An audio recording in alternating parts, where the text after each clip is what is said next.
Thank you, Nicholas, and thank you to Resource Rising Stars for the opportunity to take you through the Ausgold story today. As Nicholas mentioned, I recently joined the board as Executive Chairman about 3 months ago, and this is my maiden voyage in public, so go easy if we have any times for questions. I would appreciate it. Ausgold's focused on developing the Katanning Gold Project in the southwest of Western Australia. Katanning, a little easier to pronounce than Ken's project, just remember 1 T, 2 N's.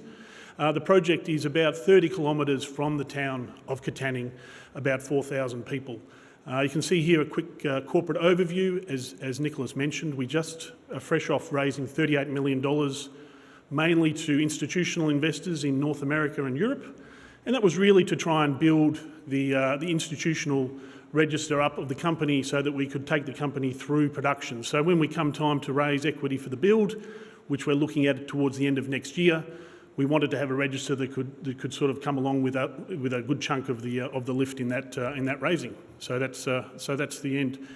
When I joined the board, I was also joined by 2 non-executive directors, Adrian Goldstone and Mark Turner. Adrian is a representative of Dundee, our second largest shareholder, and Mark is a very accomplished mine builder. He was responsible for the Matabi project that was sold to B2 Gold. So a lot of experience in this space. Adrian also a processing engineer with a substantial amount of development experience. So it's really been a refresh and build capacity, and I'll take you through some of the management changes we've made as well, or additions, to put us in shape to really deliver on our promise to build the next mid-tier gold company in Australia. A little bit of a highlight there, you can see the open pit. This was an historic producer, relatively small scale back in the 90s. We think now today, after a significant amount of drilling, it's a quality project. It's 3 million ounces, just over a gram in resource. There is a scarcity value scarcity sort of issue with development projects in Australia, and we think this project's really emerging at a good time, and our job's to keep advancing it and make sure it separates from the pack. From a technical perspective, relatively straightforward, open pit, standard CIL, been done many times in Western Australia, low strip ratio, and I think when we deliver our DFS, you'll see a plus 10-year mine life. One of the sort of maybe less recognised aspects of the company is its dominant land tenure, and I'll talk a little bit about that. We have over 4,000 square kilometres of mineralised tenure, and we are really enjoying some early mover advantage. We've been sort of fishing in our own little lake down in the southwest of Western Australia here for some time. Talked about the management team, I'll go into a bit more detail about that.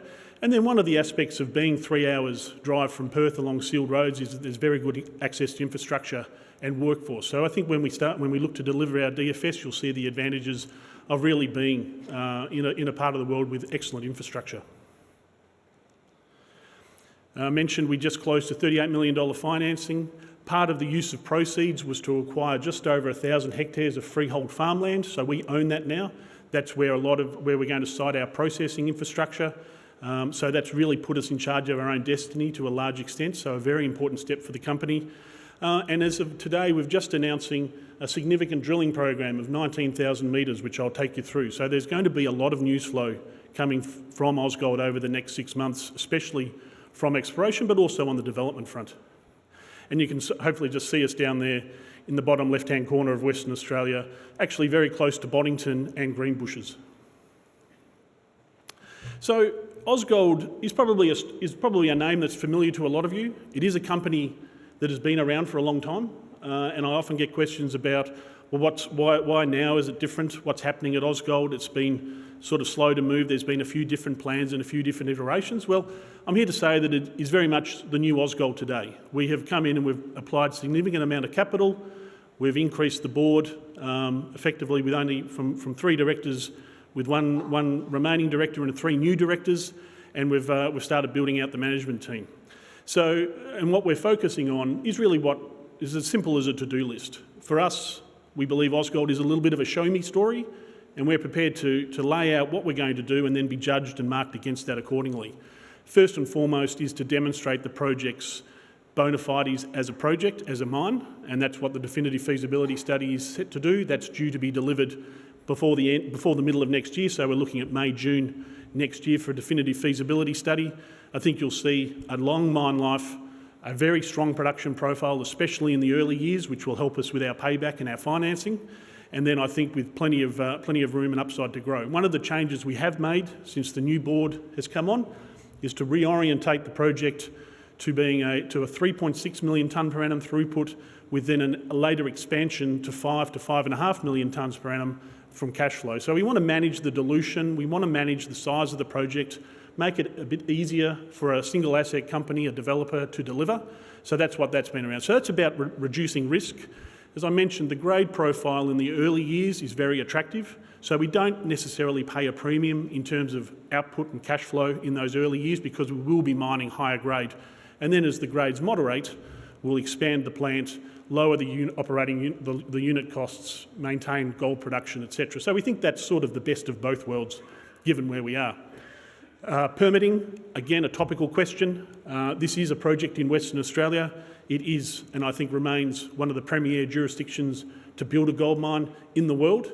I think the timelines that we see in Western Australia are very short compared to other jurisdictions. Even though people might say that it's becoming a little tougher in Australia, it's certainly not as tough as the majority of jurisdictions around the world.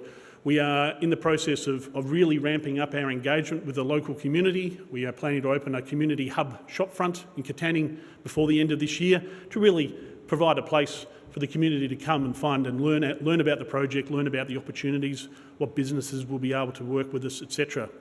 Land access. You may hear that land access is a bit of a challenge for Ausgold, working where it is in the wheat belt around Freehold. We don't think that that's an insurmountable challenge. We don't think it's more than any other project or any other project challenge or task that you need to identify.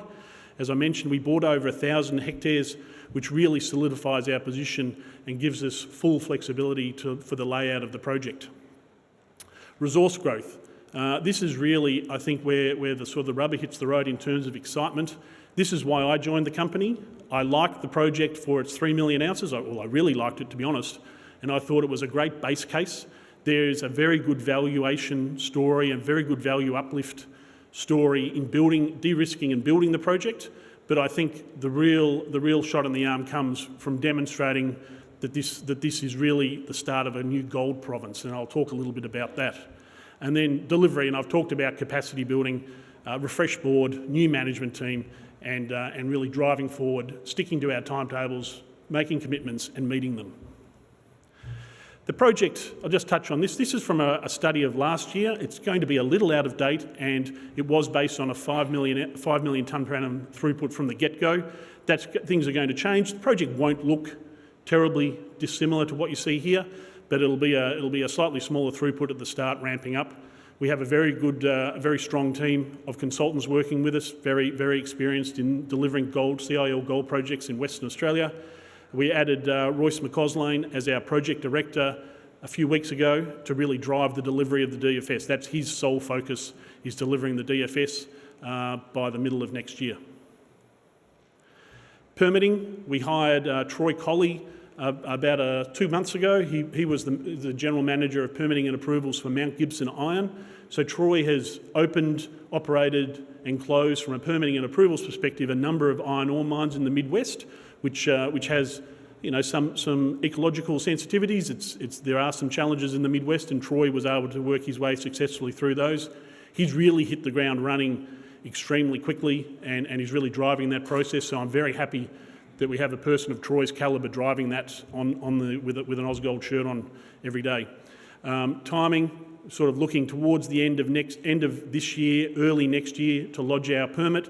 We anticipate a roughly 12-month process through the EPA recommendation to final ministerial approval. I've mentioned the community. I was down in Katanning last week, met with the Shire President, the Shire CEO, other people in the community, and they are very, very keen to see this project advance. Katanning is a town of about 4,000 people. The population has been decreasing over the recent decades as people have moved away to the city. I think the Shire and the community see this as an opportunity to build really good jobs in and around Katanning and sort of give the town a shot in the arm, and we're only too happy to share the benefits with them. Indigenous engagement, obviously, again, fairly topical. This is operating on freehold land. There is a native title agreement that has been agreed between the state of Western Australia and the relevant traditional owner groups some years ago, so we have the benefit of that. But that's not to say that we're not engaging very, very seriously with the traditional owners, the representatives of people on country, and we're sort of rolling that out, and we're in the process of establishing a working group to sort of for consultative committee next month to drive that process forward. Finalising land access. Here is a map of the project. The red outlines the mining leases. The green area is our freehold land. So as you can see, we've got a very large footprint there to site our processing infrastructure, our tailings dam, our waste dumps, etc. We continue to negotiate land access. So the important thing to note here for Ausgold is that we do have granted mining leases and we do have surface rights attached to those mining leases. So really it's a question for us of negotiating an appropriate compensation arrangement for freehold owners. We try and do that with negotiation. If we can't do that, we go to the Warden's Court there and they'll act as the final umpire. So that process is ongoing. We expect to have that outcome done by the middle of next year. Resource growth and potential. Now this is really, I think, the exciting part of the project. As you can see there, the project does respond, or has responded very well to the drill bit. You can see a significant amount of resource growth over recent years from drilling.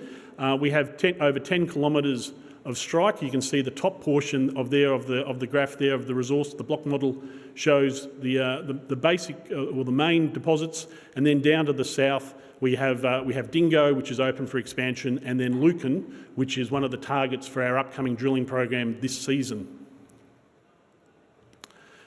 So our drilling, the 19,000 metres that we actually said 18, well, one of the slides said 18,000, but we squeezed another 1,000 metres out of our CFO, so that was, we were very happy about that. That's really got 4 key goals. The first is to de-risk the project. That's to do a relatively small program in and around the first 18, or the area that's targeted for the first 18 to 24 months of production. We think when we go to see the banks next year, this will stand us in really good stead to be able to say, look, a significant amount of your payback will be covered by some very close space drilling, much closer than what you'd normally see at a definitive feasibility stage. So we think that's an important step for us to de-risk it. I think there's been a few projects that have suffered a little bit from their geological understanding as they've come into the start of operations, so we want to avoid that. The second one is really stepping out along strike. I mentioned Lucan. You might be able to see that's just to the south of the KGP. We're putting 5,000 metres in at Lucan, and this is really designed to add ounces.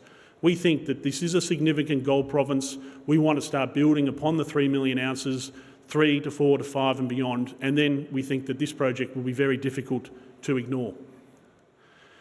The other focus areas for our exploration really are growth. So we have the KGP trend. That's highlighted by a project called Grasmere, which is about 5 kilometres southwest of the KGP, the main resource area. This is a Catanian gold project lookalike. This is designed to drill for big ounces. We have about 5,000 metres planned for Grasmere, so it's really the first time this is going to be drilled with RC, but it's very, very sort of coherent gold in soil anomalies. So this is potentially a big one for us.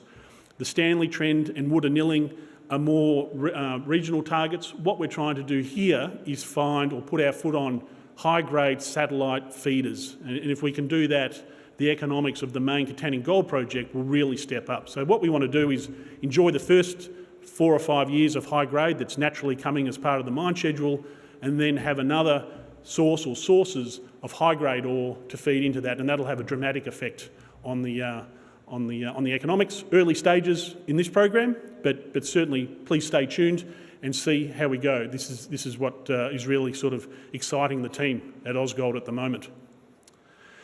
Talked about capacity building, new team members. Here's some of the milestones that we're looking at. Definitive feasibility study middle of next year. Permitting and approvals preparation is underway with a lodgement aiming towards the end of this year, and then around a 12-month period for final approvals. Land access and compensation next year, and then a final investment decision at the end of 2025. And that's what we raised the money for. We raised enough money to take us all the way through to final investment decision. So we wanted to deliver a lot. before we come back to the market. And you can see there, really busy exploration season over the next 3 quarters. So in summary, I'd commend the Katanning Gold Project to you for a look. It's moving ahead. It has a well-defined plan. We think it's very deliverable. We think there's also a sprinkling of excitement from the drill bit, both in terms of building resources in and around the KGP as it stands, but also from some of these satellite targets. That's what will really blow the doors off if we're successful in that search. And that brings me to the end of my time. So thank you very much.